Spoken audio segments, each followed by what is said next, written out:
जी, जिस आकाश आनंद को मायावती ने 8 साल लगभग ट्रेनिंग दिया, 2 बार नेशनल कोऑर्डिनेटर बनाया और उनको अपना उत्तराधिकारी मंच से घोषित किया, आज उन्हीं को पार्टी से बाहर निकाल कर दिया।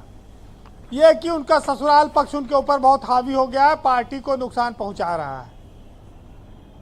लेकिन इस बात को बहुत पहले से लोगों ने महसूस करना शुरू कर दिया था कि मायावती के फैसले बसपा के पतन की ओर लेकर जा रहे हैं बसपा को, क्योंकि उनको सियासत में कहीं सफलता नहीं मिल पा रही है। संगठन में जो बड़े बड़े नाम हुआ करते थे वो पहले ही जा चुके हैं। आखिर ऐसा कौन सा करिश्मा या चमत्कार होगा जो मायावती को फिर से सियासत में महत्वपूर्ण भूमिका दिलाए और बहुजन समाज पार्टी का उत्थान करे। आज इस बात को लेकर चर्चा हो रही है कि मायावती ऐसे फैसले क्यों कर रही हैं, आखिर भतीजे से ऐसे उनको क्या परेशानी हो गई।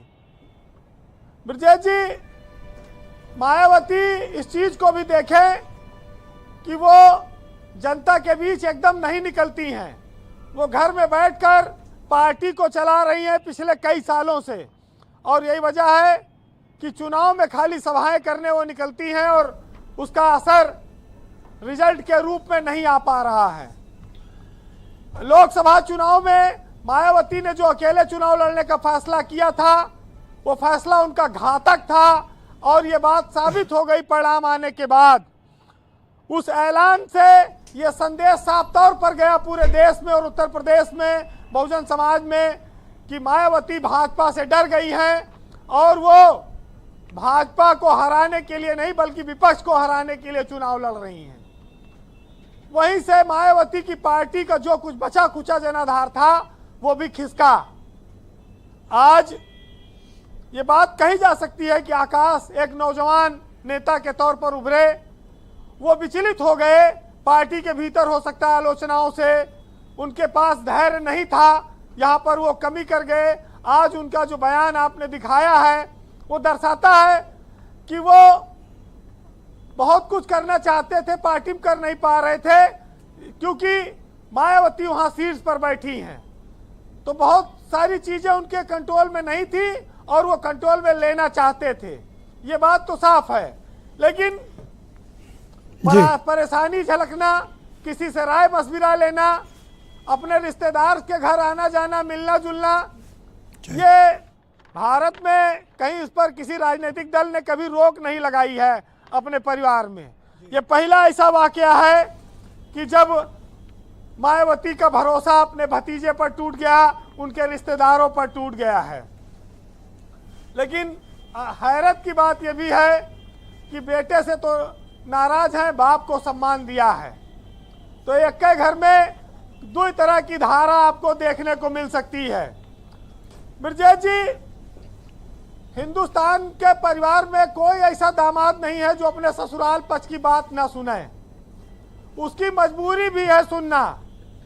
अब वो सियासत में है तो ये कह सकते हैं कि भाई सियासी फैसलों वो प्रभावित कर रहा था ससुराल पक्ष, लेकिन कौन आदमी ऐसा है जो अपनी पत्नी की बात नहीं मानेगा। नहीं, व्यक्तिगत अनुभवों का मैं हमेशा सम्मान करता हूँ वीरेन जी। नहीं, ये जो बैठे हैं पैनल में यही सब करते हैं, अच्छा, हमारे ऊपर खाली नहीं है ये। अच्छा तब अरे आप बुरा क्यों मान ये मैं तो सुरेंद्र जी की मजबूरियां देखा हूँ, कई बार डिबेट में आते आते रोक रहे बेचारे, कहीं जाना पड़ा। सुरेंद्र राजपूत जी इसके सबसे बड़े गवाह है और मैं उनकी उपस्थिति में बात कहना चाहता हूं कि जिस देश में, प्रदेश में मायावती की पार्टी सदन में कहीं शोर मचाने की स्थिति में भी ना बची हो, वो आखिर ऐसे फैसलों से बहुजन समाज को क्या दे पाएंगी।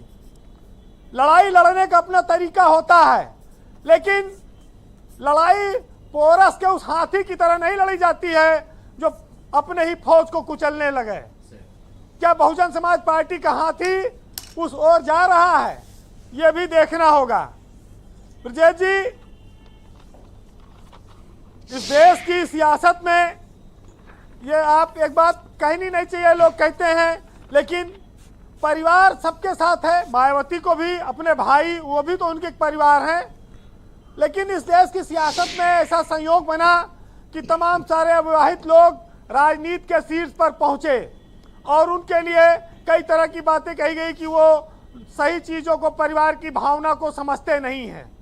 लेकिन अब ये तो अलग अलग स्थितियां हैं।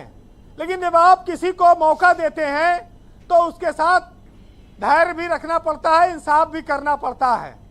ये लड़ाई अशोक सिद्धार्थ और पार्टी में नंबर 2 और 3 के बीच जो नेता हैं, चाहे रामजी लाल सुमन हो, चाहे मुनकाद अली हो, इन लोगों के बीच हो सकती है।